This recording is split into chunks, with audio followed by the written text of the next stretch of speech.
Hey guys, it's Ethan with A.P.P. Jacob. Today we're going to be addressing some common concerns. Number one, the police. Do we get law enforcement involved? Jacob? Of course, on every case we have actually been on, with all three of the ones you have may or may not seen so far, we have had contact with police and have a case number. We are in contact with a detective about that and have submitted evidence. And there is a case open against these guys. Yeah, there's cases open. And not to mention, we've had wonderful interactions with law enforcement so far. I see a lot of concerns about the way we do things and how it's going to possibly screw us. And it very well may. But that's a bridge we'll cross when we get there. So far, the police in Alabama have been excellent. They've been very professional and very understanding of what we do. Of course, they acknowledge that it's dangerous. And of course, we obviously see that it's dangerous. Look what we're wearing. We're wearing level 4 plates. It's very dangerous. Can you explain the plates? These right here are RMA 1155 level 4 plates. They can stop up to 30-06 into A.P.P, which, you're not going to get shot by that. Most 95.9% of the time. It'd be very surprising if one of these guys pulled up with that. But we do take our protection extremely seriously because we are, for lack of a better term, ruining lives. If you're caught doing this, which rightfully so, your life is essentially over. You're exposed. You may go to jail. Your family knows about it. Perhaps that's also why we like to get them to call their mom or dad because we want their life to be over. That simple. Yeah, I would say we want their life as they know it to be over. We either want them to meet justice or to have a serious change of heart. Because these people have issues, and you're dealing with people who are not in their right state of mind. Any person in their right state of mind would not look at a felony and they know it's a felony. Everybody in their mama knows it's a felony to get with underage children. And these people do it often without even seeming like they're scared at all. Sometimes they'll talk about the law, and they clearly are very well versed in the law, obviously because they're predators. But for the most part, they seem like they don't even care that it's a felony. That's a serious crime. I mean, they can face prison time. These people are not even living in the right mind. A lot of these people even seem to think that what they're doing is okay. I'm sure a lot of young predator poachers out there have noticed. Some of them just straight up are like, they're only 14 or this or that, or, they're not that young. Well, that's a problem. Those kind of people need to be put under the jail, in my opinion. Yeah, I agree. The ones that don't think it's a problem, they're the most dangerous. I mean, because then you're not just having to catch somebody or scare them. You're literally worried about having to change their entire psychology, which is a task that only God himself can do, in my opinion. But I mean, that's what we're dealing with here. We're dealing with a variety of monsters that hurt our children. And they all have a backstory. I do have empathy. I'm a very empathetic person, and I do understand. I understand a lot more than you guys would think. We're not ignorant like you would think or assume we are. But at the end of the day, we are about protecting the children. We are not here to coddle potential monsters. We're not here to coddle potential predators. We're different than these other YouTubers. Hey, nothing against them. They do their job well, and I encourage them to continue to do so. But it's important that we make a statement, man. A statement. Alabama's full of these people, man. I want them to be scared. I want them to know about A.P.P. I want them to get on the internet, and they're scared to get on these websites. They're scared to message people. They're scared to do anything because they're worried about being held accountable for their crimes. We decoy with our own faces. We literally talk to the phone with these people. We send them videos. They are 1,000,000% sure we are an actual child until we show up there. In fact, something I want to add on to that, as far as why they should not be coddled or treated. I mean, I guess treated like a human, but not treated well, for lack of a better term, is because look at the effects of someone who is molested. You have multi-personality disorder, bipolar depression, and suicide. It's unbelievable. Even if they have consent, even if a 15-year-old or 14-year-old consents, they will develop these problems. Hypersexuality. These are things that have to be talked about, and the world just wants to hide from. These are facts of earth and life that is just never going to go, and if it never is addressed, it's just going to stay a problem. It's that simple. Yeah, and as real as mental health is, I feel like it's sort of being enabled, this activity, sort of being enabled in a sense, because, back in the day, we sort of looked at things like, it's about your actions. We don't care what's in your head, it's about your actions. And they can think what they want themselves, but the line is when they cross, is when they make actions, when they talk to these kids, when they talk with them, when they send pictures, when they show up and meet them at places. That's the line that was drawn. And now, I feel as if society, Jacob, is almost sort of enabling it. They're saying these people aren't criminals, they're not bad people, they're just victims of bad circumstance. And as well as that may be true, That doesn't matter. Life is not going to take it easy on you because you're a victim of circumstance. You're going to prison if you commit major crimes. You're hurting people. You need to go to prison. You need to get the hell out of our fucking neighborhoods with that shit. A concerning statistic that really threw me into this line of work was specifically that 1 in 10 children will be trafficked, 1 in 4 girls will be touched. And that to me is extremely concerning. I have some people in my life that I consider extremely close to who have had people attempt to groom them or molest them. I have friends who have been touched. That hits me personally because I notice on them, they're affected by it, and I think about that every day, especially doing this line of work. Some of the people that I'm close to who have had, grooming attempts or have been touched in their life are honestly my reason for doing this. They're my motivation. When I catch one of these dirtbags, I'm thinking of somebody who's very special to me who had an attempt on them, and it bothers me to think about. But that's why we do this, because every single person we can stop in their tracks or scare, we will scare them.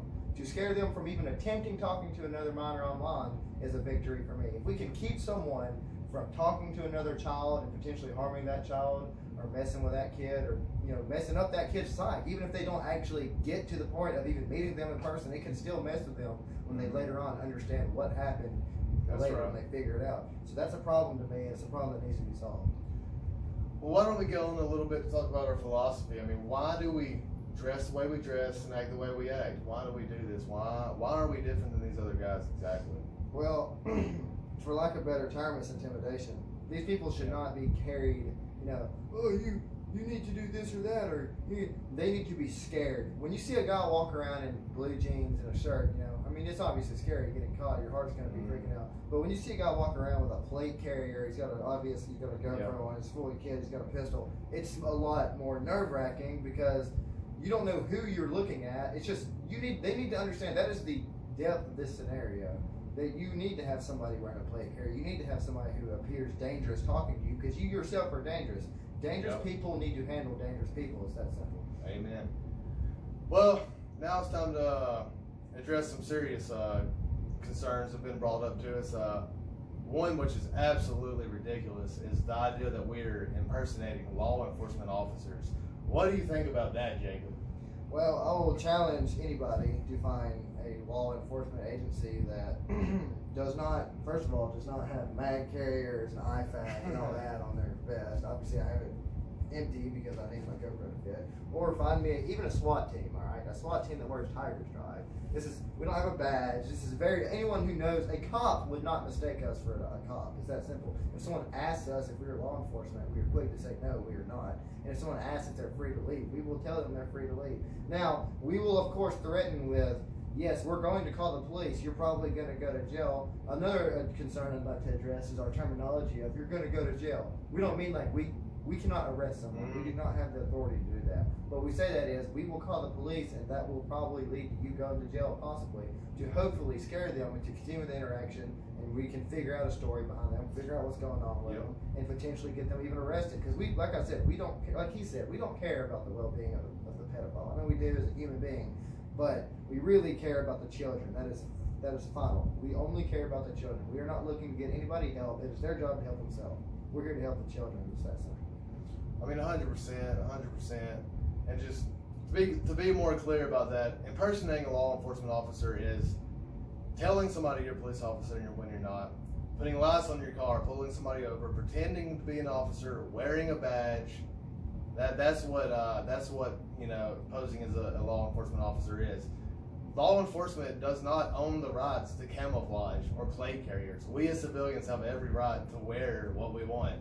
We're not putting on badges and we're not faking being police. It's that simple. When we walk up to you, if you assume we are police, that's on you. You're always free to ask, are we police? In which case, we will tell you that we are not. Yeah, but you can refer to the video in Charleston where a worker at the establishment asked, are you police? And we swiftly told him, no, we're not police. And also, to address when we were in the chase with Kyle, we cannot run through private property. We cannot go through a bunch of people's yards because we can't do it. It's pointless. We can't do anything. We can't tackle him or beat him up. We can get footage of. We can hope he'd slow down. But if he starts running through yards and jumping over fences and junk like he was doing, I'm not gonna jump over a fence. Yeah. It's ridiculous. And get bit up by a dog or something like that. It's just, That's right, man. We were chasing this guy into this extremely sketchy neighborhood. It's already coming into your mind how sketchy this is. We're surrounded by what looked like potential cartel. Yeah. Who knows, but they looked real bad. They even started putting hands in pockets and everything when we came by. They asked if we're law enforcement. We said no. We told them what we do, and that's when they relaxed, and they were actually pretty cool to us at that point. Yeah. But that was a real sketchy moment. When it comes to Kyle and us chasing him, we never had any intentions of catching him. To be honest, I don't even know exactly why we were chasing him. Maybe it was content. Maybe we're just trying to put the fear of God into him. But we very well know that we can't tackle the man. We're not going to wrestle and citizens arrest the man. That's not what we do. That's not what we're about. And that is going to put yourself in a real sticky situation to do that. So we were just trying to catch up to this man, hoping he would maybe stop or something. But he's running as if he's being chased by a couple of grizzly bears, and we got 40 pounds of plate carrier on us. So naturally, we was a little slower, and he was running with every ounce of his soul. Yeah, I mean, I was chasing him, screaming, certain phrases at him, specifically because, like I said, this is intimidation. I'm not here to help you. I'm here to get you in jail or make you scared.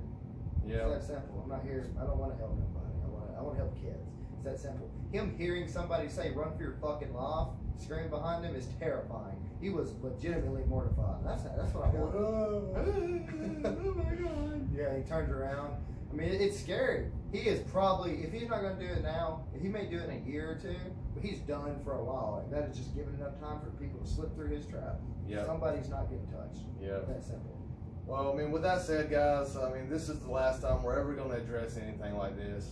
If we're going to ever have problems with law enforcement or anything like that, then that's our bridge to cross. That's our battle to fight. Y'all don't worry about that. We know what we're doing. We're not stupid. We know the law, and we walk that thin line of the law. Believe me, we did walk that thin line. Well, we know exactly what we're doing.